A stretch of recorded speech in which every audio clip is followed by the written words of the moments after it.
Në Shqipëri, Bregdeti më i bukur, kryesisht jugu, është për ata që kanë helikopter, egzagerova në qik, por streca e mesme dhe ajo e varfër është e pamundur të arrihet. Po sepse dhe ata që kanë bizneset e kanë ideuar në atë mënyrë që do investoj lartë që të marrë shtresën e lartë.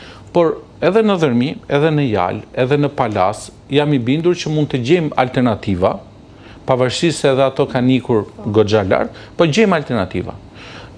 Është e vërtet që ndoshta jo në të njëjtat standarde apo në të njëjtën cilësi shërbimi si në Greqi, po themi apo në Itali, por alternativa ka gjithmonë. Ka alternativa. Tani, për sa i përket jugut, që konsideroj që ka dhe çmimet më të larta, vjet paktën edhe këta e kanë pohuar dhe vetë, por edhe nga materialet që ne kemi përcjell, në shumë ditë plazhet kanë qenë bosh. Tani, do zën mend operatorët e jugut që t'i ulin pak çmimet? Jo, është e vështirë të zënë mend, sepse ne kemi edhe një problem tjetër për sa i përket kryesisht jugut, ku njësitë akomoduese kanë ndryshuar menaxhim dhe pronësi ndoshta çdo vit dhe çdo 2 vjet dhe çdo menaxhim i ri vjen me ide të reja dhe nuk parazën mend. Ne nuk mësojmë dot as nga gabimet e të tjerëve, nuk mësojmë dot as nga gabimet tona për herë të parë, duhet i bëjmë disa herë këto gabime. Duhet të kuptojmë edhe faktin që plazhet bosh ne sot i kemi, sepse nuk i kemi vetëm ne.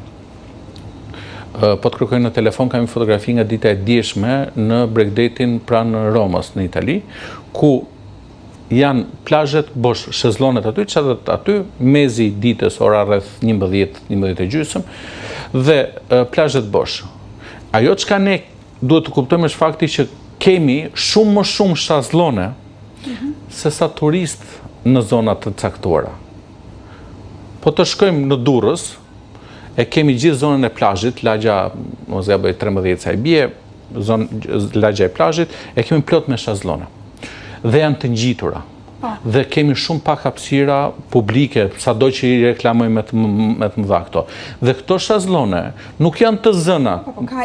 Ka një rregull tani. Sa duhet jetë hapësira publike dhe sa duhet jetë ajo private? Në dokumenta. Nuk është zbatuar. Problemi që ndron tek ne që rregulli zbatohet javën e parë, kur vin kontrolli, marrim vesh që do vi kontrolli në mes të korrikut, fillojmë edhe e zbatojmë dhe pastaj është kaos total. Pra ky është një problem, ky do 2 emisione tjera për të diskutuar pastaj. Që ne në këtë sens nuk e konkurrojmë dot për shembull Greqin, ku gjen hapësira pafund që janë pa shezllone, janë falas. Nuk besoj se ka shqiptar që na ndjek sot që nuk ka qenë të paktën një herë apo nuk një dikë që ka qenë në plazhet në Greqi. Ai ka një restorant apo ka një kafene dhe ka 10 shazllone.